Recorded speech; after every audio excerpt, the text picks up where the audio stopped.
Man. You got a lot of practice showing up on time. Don't want to keep your ER partners waiting, that's for sure. Or any partner. Or any partners. Indeed, Yeah. right? Learn that over a matter of No, time, but for ER, sure. listen, always comes back to bite you. It's like if you try to charge serve. You know what's waiting in that rack is that, we're not going to the same area we always go to. We already did. Okay. We just did. We went into gerbils and All that cleansing stuff, I and all know. of that. Yeah. Are we in the green room? We are. Good morning, right. good morning, everybody. Beautiful. Welcome to the green room. We have an awesome show today. We actually have Shaq, our Well, you know number one educator. We've been going outside the office for our We expertise. have. Now we are going into the And now office. we're coming in for our our number one expertise. educator. That's right. Woohoo! Absolutely. Listen, Shaq's been with us forever, and listen, it's an honor to have you in, and for I sure, we appreciate can't it. wait to get your insight. And of course, listen, we always start with a little bit of a political yik-yak. Yeah, we always are do. done with legislative session, of course. Hallelujah. So is it Senate Day or Senate Die, or what do they call it? There's a Synod, term. I think Synod. I know, when the last gavel comes down. goes But I down. guess in Florida they drop the handkerchief also. There's some kind of tradition, you know. But the good news is it's listen, over. we're glad they're gone. I will admit it. I don't want another 2 months of legislative stress. No. As we all know, of course, because we live every single day. We did successfully, and it's really important because it's interesting, Shaq. Patients still ask us if we were successful in our fight of the 10% THC cap battle, right? We know it because we live it every day. Every day. But patients, yes, the good news is that the legislature was not successful in their attempt to limit the program, and we're happy about that. The battle is far from over, and they're going to be back next year. And we had our doctor meeting last night to actually start to prepare for next year, Ruta. Good. I and know, that needs I to know. happen. Well, and because it's very session's going to happen important. quickly in Florida because next year it's a It's an election January year. session, right? Election year. It's amazing how they motivate themselves, by different things. So Well, they have to, because if they're all probably they're up every 2 years, most of them, Right. at least in the representatives. So. Next year is going to be huge for sure. Well, it is in a Yeah. lot of ways, and it's going to be an interesting election. But the bad news is, of course, everybody listen, the program stayed the same. However, we did not get a lot of the things that, as we all know, we need: the job protections, the hospital and nursing home access, the state-by-state The reciprocity, telehealth of course, which we going have away. for another 50 some days, and then it'll be gone. Yeah. And we're sad it's going to be gone. Listen, Oh, I want to very bring this up sad. too. So this is a show about education, right? And public education, patient education. Just to start off for the public education side, it's really important because we're in a market here in Venice, Sarasota, and I listen to radio still. I don't think everybody does, but terrestrial radio. Anybody that has their card that has not seen a physician personally to get your card, please either make a call to the purveyor that you got your card through. And am I allowed to call it a purveyor? The physician. think It I has to can- be by law. It has Well, to be a I know, but I'm physician. talking about a purveyor of cannabis cards. Let's call it what it is. Yeah, it is We're a a medical purveyor. clinic. Yeah, we are. We're We're a proud little to be a different. And we medical are very clinic, proud to be a medical And clinic. I Hallelujah. try to associate myself with Yeah. other Medical clinicians who are clinics. doing this appropriately. Yes. No, they are purveyors. They're nothing but Fair enough. Fair enough. So Yeah. if you've fallen prey to a radio ad and gotten your card, without physically seeing a doctor, make sure you do see a doctor somehow, either illegal. through that group. Call them and say, listen, what I've learned is that it's not legal. It's not legal. And I do believe, unfortunately, because of the advertising campaign that's gone on, I think there's, and I hate to admit this, and I really don't want the OMU monitoring, although I love when they watch. Seriously, I think there's probably over 1,000 That they were patients. calling you out on anything. No, I think there's probably over 1,000 patients in the program, if not thousands, unfortunately. Oh, Because with it costs other. a lot of money to advertise. Oh, they're on making the money, radio. and they're national companies, so I don't they want don't to call follow. anybody out by name, but Oh, my I'm not point calling is by it's name. the I'm patient. saying they're a I know national you're not. company. It's Patient Education Day. So for all our patients out there, if you have not physically seen a doctor, make sure you do. Telehealth will be going away in 50 some days. Perhaps that will remove the confusion, The ad is changed on the radio, interestingly enough. So And this we'll is see. for our listeners here in Florida, because we have listeners that are That's other right. states. In So for Florida, the other states, please follow your Yeah. own state guidelines. These are only applied to Florida. Good point, So, Ruta, yeah. because, you know, if you look at national websites, they Yeah, will they're say, different. check your local state laws, Yeah, of check course. please check because we do have a lot of listeners. But that's the from point, everywhere, is so- that you need to be educated about these You things. do. And, you know, let's go further into the education zone. So we are prideful to have our educational staff. And listen, once again, Shaq and I have seen probably everybody, and I say 5,000. We've Probably seen, a little more yeah, than it probably is. We've seen well over 5,000 patients at this point together. And it's Absolutely. been such a joy. And Shaq, why don't you just tell us your experience? Because, you know, listen, one thing about Shaq is, and, you know, I think he lends a certain amount of street cred to the program, as I like to think that I do too. For sure. We like to think that we knew cannabis world to a certain extent, even before coming into medical cannabis. Absolutely. And I don't mean to out you, but I you know, No, you'll do it's all that cool. yourself. Well, I mean, I was always comfortable with cannabis, and that was just normally my thing, you know, as opposed to drinking. I think we all did that when we were younger or whatever. But, you know, I always knew that cannabis helped me with, you know, anxiety and helped me with the pain after football practices and things like that. So it was just something that was more beneficial than harmful to me. So, you know, being able to get into the cannabis industry, you know, after banking, which I was Stole out of the bank. That's a great story. How did you come to Compassionate Cannabis Clinic? Was it Patty who actually dragged you in? Yeah. Well, I put my resume in, and once I put my resume in, she said she checked it and she knew who I was because I used to take care of her and her father at the bank. So she wanted to call me that night, but she ended up calling me the next day, and she said she wanted to interview me. So I got in here as soon as possible. She interviewed me, and she said, "Listen, I want to hire you. When can you start?" And I just kind of looked up, thank God, and I don't know, dropped a couple tears or whatever, and it's been history ever since. So it's been a great gig. It's got to be rough in the bank, counting all that money and none of it being yours and everything. You know, it's like can't take none of it Vegas, home. you know? None of it home. Where's the money? Yeah. It's pretty insane, man. But banking was a lot different as far as like customer service than working in the cannabis industry. There's not too many people that are upset with you. And it's like, and not everybody is upset in banking, but there was a lot more people that were upset about issues that you were primarily going to fix anyway. But here it's like, hey, listen, I'm really wanting relief. So a lot of people are more or less kind of nervous, you know, to really come to us. But, you know, I think those are the people that I have the most fun educating, because when you start to tell them about, you know, the THC versus CBDs and terpenes and how it's helped so many other people that have the same thing that they have, you know, they really start to open up and say, listen, you know, as opposed to being apprehensive, this is really something that I want to do and I want to get myself into. So, and like you say, we see it every single day, man. And it's probably the most, what's the word I'm looking for? Probably fulfilling thing, because I love my patients. Fulfilling, surprising, listen, customer service is what I do. You know what I mean? So to see people rewarding, yeah, that's probably the most. So just to see people happy, you know, after being so nervous about using something that's never going to cause them any harm, that's what really does it for me. And I get queue up about so many questions for you, Shaq. I mean, for example, what has surprised you the most? Okay.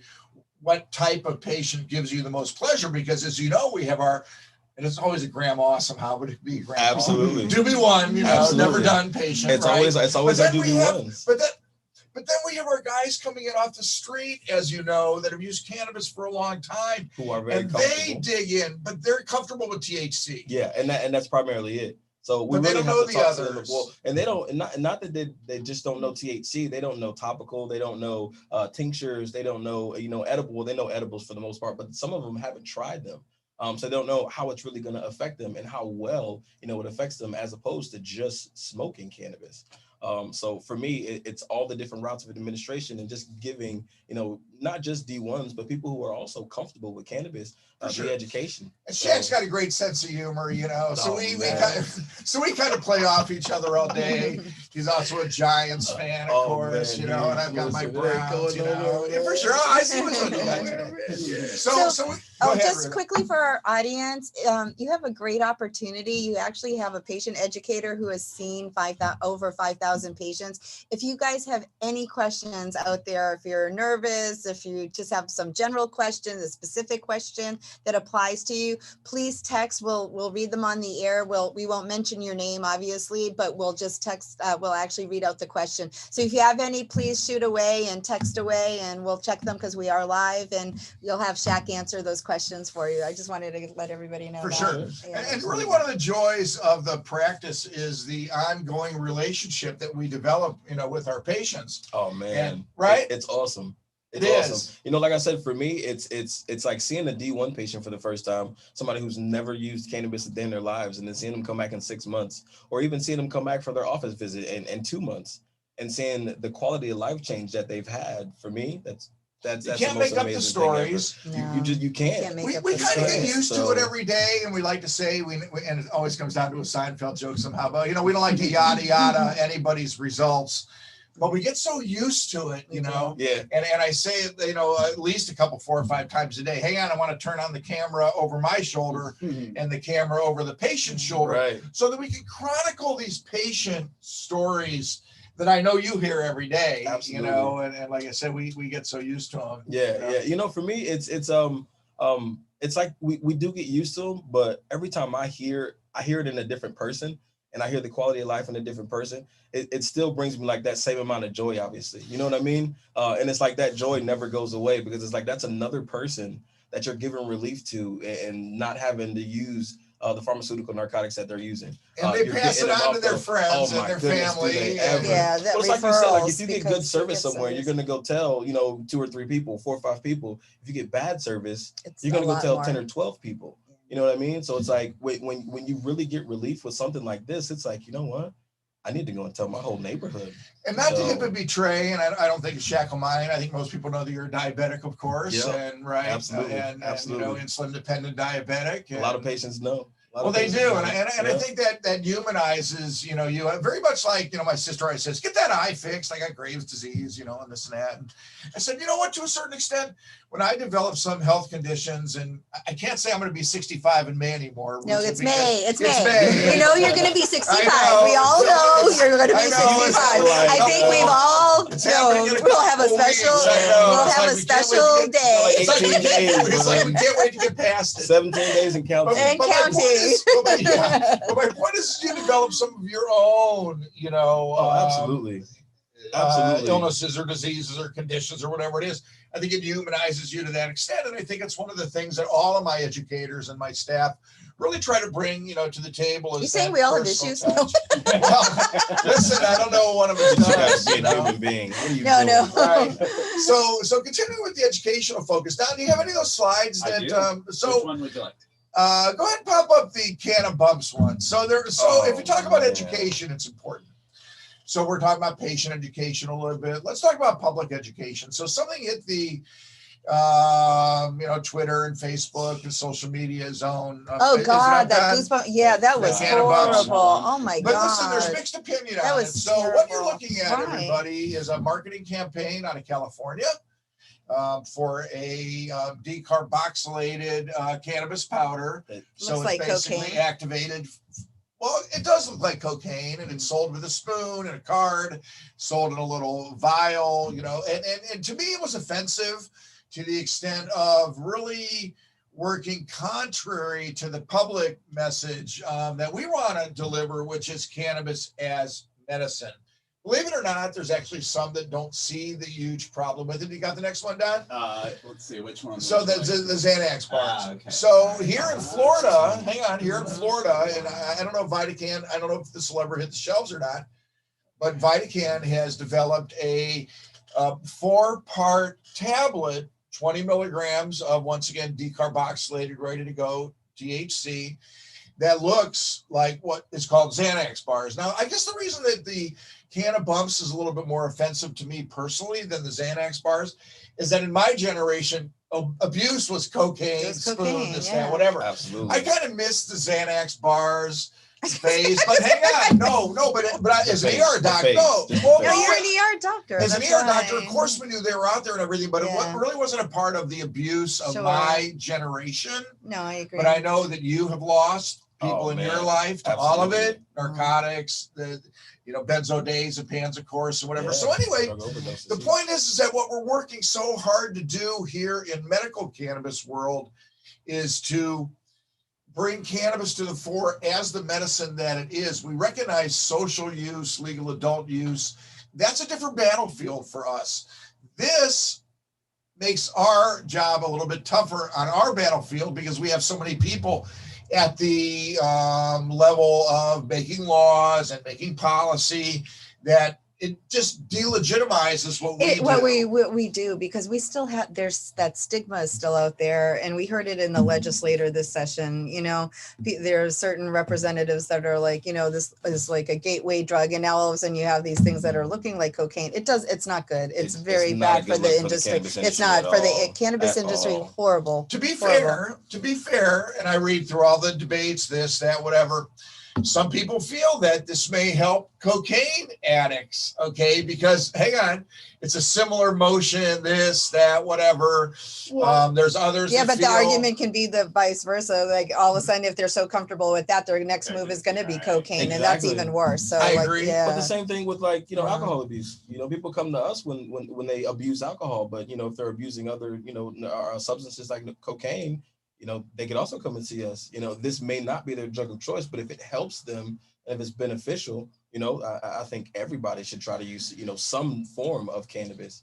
And from the Xanax bar side of things, I mean, to a certain extent, there's things you got to understand. Pill presses only come in certain sizes and shapes. There is an advantage towards being able to break off a 5 milligram, cannabis dose. So, it'll be interesting. My point is, it's going to be interesting to see, but we need to continue to lead the debate as we go forward towards legal adult use. Just slipping back into the politics of things for a second. The Supreme Court of Florida has removed the ability of the citizens to vote on a cannabis bill. Surely, I believe in 2022, we know that the MILF, and yes, it is the MILF language, was denied by the Supreme Court. We haven't yet heard about regulate Florida's language, but we think that's probably going to go the same way. And the Joe Redner case, it will be 1 year today since the Joe Redner Flora-grown case was heard in oral arguments at the Supreme Court 1 year ago. That's the case that's going to break up the verticals. We'll see if that does come down today, the first Thursday after session, which wouldn't surprise me. So there's a lot of things that are still going to happen in cannabis world. And believe me, we're going to be paying attention. But it's really all about, and Delta 8 would be an entire another subject that also falls into the need for patient education. You got that one too, Don? Let's show that. Right. So let's pop it up. A question actually about. Oh, let's hear it. What were your feelings on the Delta? On the Delta 8? So we need to explain first what Delta 8 is. Shaq, you want to take over on that? I mean, it's basically a hemp CBD joint that's sprayed basically onto your hemp flower. So when the Farm Bill passed, it allowed things to happen. So that's when you started to see the CBD in your various purveyors, be it Richard's Whole Foods or at a community festival, right? Or in your various smoke shops on the internet. CBD, once again, being one of the other 144 cannabinoids, with THC being your main psychoactive. But it's important, THC, Delta 9 THC. So what does that mean? If there's 144 cannabinoids, here's Delta 9 THC. What that means is that the oxygen part of the big molecule is set on the 9 spot of the ring. It's as simple as that. And chemistry is incredible, Shaq, that a simple change from the 9 spot to the 8 spot means that that Delta 9 that binds with the CB1 receptor to get people, quote unquote, high, or your main effects medically in a lot of ways, it doesn't bind the same. Delta 8 kind of binds around, right? There's going to be a Delta 10 also. So what Delta 8 and how it's made is they take the CBD, they process it into CBD oil. And Shaq, what I've learned, because I've done a lot of research on this since there's been a lot of controversy, there was a glut of CBD oil because all the hemp guys and everything, they all grew it. They didn't know what they were really going to do with it. Right. So they processed it all down to CBD oil. Thus, there was a glut of CBD oil. Prices tumbled for CBD oil. someone came up with a chemical reaction, and it's heat and an acid reaction is what it is. It's called isomerization, not to get overly scientific. But when you move that delta 9 to delta 8, it's not a hard process to do, and it's cheap to do. Then it becomes delta 8 oil, and that delta 8 is what's sprayed on to the hemp CBD joint that they are allowed to sell in the smoke shop. Now, the delta 8 is in a gray zone. Vermont, a couple weeks ago, in Washington State last Friday, was the second state to begin to say they do not want delta 8 on the market. So we're going to see it. And I guess my opinion is this: it's a processed cannabinoid. It is natural in a very, very, very minute amount. It's one of the other 142 cannabinoids, or whatever number people want to use, from THC here, CBD there, and then all the others. So delta 8's way down there, and it does exist in nature. But what you're seeing sprayed on, okay, to quote unquote Bubba Kush, or whatever other name they want to name them, you know, in the smoke shops or gas stations or wherever that you're buying it, is not delta 9 THC. Probably not dangerous, and I don't want to make it up like a Do you get a lot spice of or a questions about that, or K2. not really? Not too many. I was going to Not say, too I don't many, think we get honestly. too many. We've had to add it but, to each and every patient encounter though now, Ruta, because really? yes, people will believe because they'll see a THC sign up in the smoke shops. Wow. Listen, and I want to give a big shout out to my CBD friends, the honest purveyors out there, those that do educate patrons and patients that come into their shops, and they do exist, and they do. And there is use for delta 8. People not always want to have that high feeling, right? Right. There is a positive in nausea and pain, but you have to be honest with what you're selling. And the key to the MMTC delta 8 product, and they do have them in the MMTC world. Yep. We know where they're coming from. We know how they're processed. Here's another thing about the hemp joints that people are buying in the smoke shops.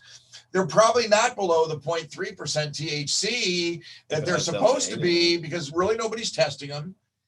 They're probably 1% or a 2% THC in that hemp, which is a field that would be burned if it was, you know, found and tested and everything. Exactly. So it's garbage cannabis from the you know, consumer side. So anyway, but that's delta 8. So these are three important consumer issues right now that we're going to continue to be out there and making sure that we're leading the way on. And you know, there's certain things you can't control. So we have a quick question from Great. somebody. So Beautiful. beyond delta 8, 9, and 10, are there other deltas? Indeed. So I've heard talk about delta 6, okay, is one of the others.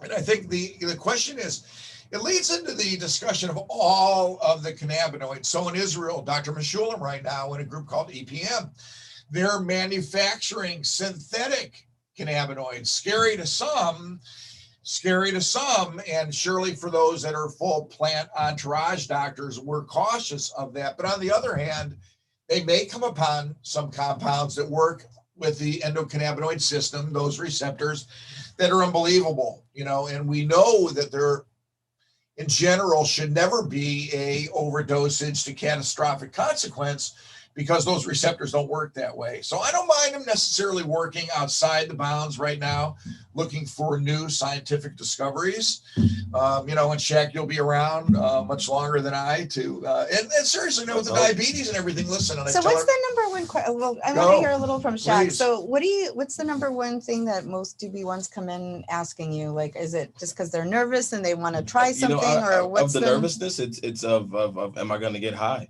You know, like I mean, I don't know what being high is like. They don't understand what getting high is. Exactly. You know, and they compare it a lot to alcohol. So it's like, for me, it's nothing like alcohol. You know, like with alcohol, I mean, I guess it affects everybody differently, but for me, it's like too much alcohol. You know, I get nausea. I get a little dizzy. It's like I'm not the same person. I get a little angry. I get super. Not excited, but like one thing, it could be something very small, but I mean, it could set me off. And with cannabis, it's not like that at all. You know, somebody could say something that really upsets me. And as opposed to, you know, flying off the handle, I'm more or less like trying to understand, why are you being the way that you're being right now? But like, so somebody that doesn't use and they come in and they have an adverse reaction or they have something and it's not positive, then what do you do? Like say for instance, me, I'll be a perfect patient. So I don't use cannabis, and I tried it a couple times, and when I did, it was not for me. And so I had the reverse, like when you were saying for me, I became like the wicked witch of the West. And I think it changed my personality a lot, and I didn't like it. And so for me, I'm like, So Understandable. So for people like that, we always really talk about different terpene profiles, or we talk about different strain specificity, sativas, indicas, and hybrids. But normally for doobie ones, I try to keep it very simple and go ratio specific, 1-to-1s, and I normally start almost everybody out at a 1-to-1. This way you can really get a feel for what the THC, for how the THC, is going to really affect you. So say like I take it, and I'm gonna just, because I'm sure we have listeners who are gonna ask these same questions of like me. So okay, so say you give me that and it has no effect, because mine it did, and like I said, it wasn't positive for me. But say I take it and it had no effect, and then all of a sudden I'm like, okay, well it's not working. So then what do you do? What do you say to we that talk patient? about the dosing. Hey, how much did you give yourself? Normally it's not a lot at all. They try to minusculely dose themselves, and that's what we talk about, because you never want to give yourself too much. But there's not really a give yourself a too much as far as affecting yourself on the negative side. As far as like dying, you can't die from it. Catastrophic. Catastrophic adverse reaction. No one wants to be the witch of the West. Yeah, or nobody wants extreme anxiety from it either, because that's another side of it. So if you do, you become paranoid. Yeah, absolutely, you could become paranoid. But there are terpenes. I got haunted, by the way. I saw ghosts. It wasn't fun. It's really, I have to admit, it was not fun. So there are people that don't enjoy it. They're the joint passers at the party, Ruta. They're around people that do it. They don't mind people that do it. It's just not their thing. No, because like I said, the experience, like it was a weird side effect, and people ask me, they're like, well, what did you have, a good, bad? And because a lot of people I know don't use, and so they ask me questions, and I'm like, try it. And if it doesn't work for you, it doesn't work for you. If it does, it does. Absolutely. Well, there's so many different routes of administration too, and I think that's probably one of my favorite things about working in the cannabis industry, is because a lot of people come in and they think, oh my God, I'm gonna have to smoke this stuff, and I'm gonna have to try to get relief. But like we talk about, this isn't your grandpa's cannabis. No. Like, why did you look at me? Well, somebody's turning 65 in May. No, because. In case you didn't know, it's in May that he's turning 65. No, but but it's not your grandpa's cannabis. So listen, when we walk into the product room, Shaq, and it's an unbelievable thing, right? Tell us that experience. Well, walking into the product room, people are thinking I'm gonna have to use cannabis, but they walk in and they see suppositories and they see patches and lotions and creams and inhalers, for Christ's sake, and they're like, well, is this a cannabis product? And I'm like, absolutely. Yeah, it's amazing. So they're like, so it's a lot less nerve-wracking being able to see all the product that you're able to use. When you're really nervous about having to do something. But I think it's also just getting the education, like I said, And for the Doobie Threes, it's a complete moment. Please tell us a little about that. Well, for our Doobie Threes, we've been smoking cannabis and blah, blah, blah. We're very comfortable. But also for them, when you're able to come in and get the education, because I teach them a lot too. So some of them know a little bit. Some of them know a lot more than me. Some of y'all are very smart. But that's true. We learn from our patients all the time. We do learn from our patients. And I love to learn from our patients. I don't think I'm too smart to be able to learn something every single day. I think we all should be able to learn something. But to be able to also teach somebody who's pretty comfortable with cannabis, and for them to say, whoa, that's a route of administration. Like they have stuff like that. And I'm like, absolutely, man. Right. So it's really and they come back and they tell us so. It's 210 rewarding. days later. It's just rewarding. What I do for a job every single day is rewarding. I come in like a clown. And if you've ever been here, you know that. But it's nice. You make people comfortable, because people are nervous to come in here. Yeah. So I think it's really important that we have personalities like yours that are it's great to make people feel comfortable, laugh and joke, and then relax. I love to make nervous people, walk out the door and say, listen, I am so ready to do this. Like, why do I have to wait 10 or 12 days for an approval? And honestly, I'm sad about it. I don't think they should have to wait. And I think if you've seen the doctor and the doctor gave you the approval and he said, listen, you know what, you are approved to use medical cannabis, they should have something that gives them the right to say, you know what, we're going to get you to the dispensary, because some of them have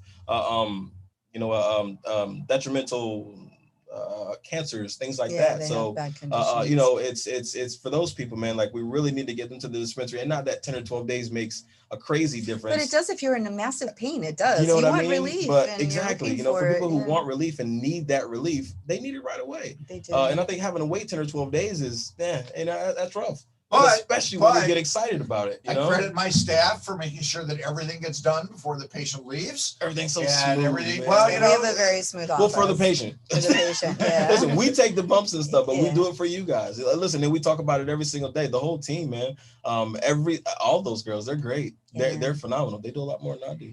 If you guys are, just and for educated. those listening in around this area in Sarasota, Venice, if you're a little apprehensive or you're nervous and you want to come in and see the clinic, meet with the staff, you're more than welcome to do so.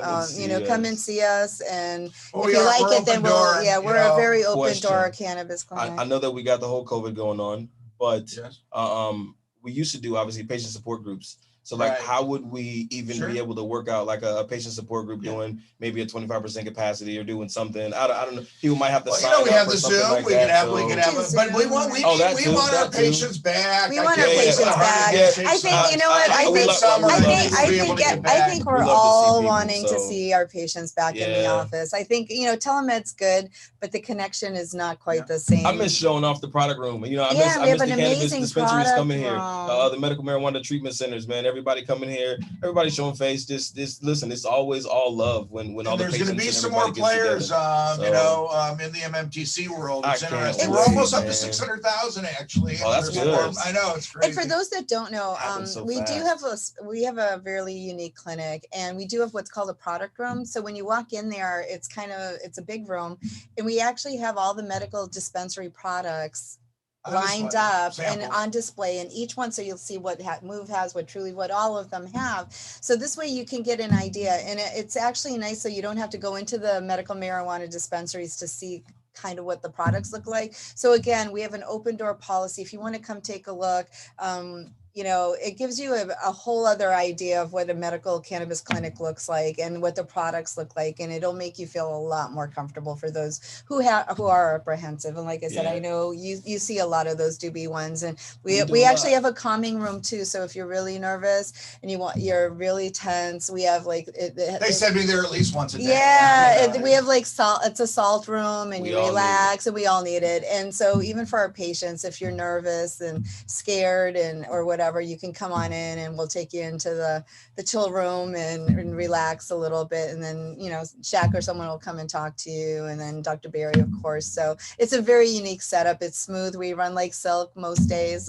Some days we have a little hiccup, but you won't feel it as a patient, but we do sometimes. But it really is a very unique practice. And like I said, we're blessed to have someone like Shaq on board, and you are as a patient too if you come in, because the knowledge base is amazing. It really is amazing. Seriously. And once again, that's what it's all about. We never promise results, but we do promise two things: is the safety of cannabis and the best education that we can provide, and the best in patient care. So those are the two. And I think are we almost out of time, Don? 9:03, We are. So we're going to wrap up. If anyone has any questions, you can go on our website, on our Facebook page. You can ask away. Someone will respond to you as quickly as possible. If you want to come on in, you're more than welcome. Give us a quick call, make an appointment. You don't even, we won't charge you if you're not comfortable getting a card. You can just come in and take a quick peek.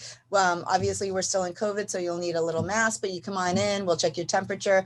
You can take a look at the clinic, see if you feel more comfortable. And again, we're always open. We're open 5 days a week, and we have a great staff. So if anyone has any questions, please follow up on those. And outside of that, it's May, it's Dr. Barry's birthday month, and we'll be back next Thursday. So everyone take care, and thanks. So we got through the Force Be With You. We got the Cinco de Mayo. Now it's Mother's Day. Mother's Day, and then we have Dr. Barry's birthday. Today's the 6th. Yeah. So today would be May the 6th be with you. Okay, all right, bring Because it's the 6th. There you go. Sorry, he's got it. He's a little better than I am.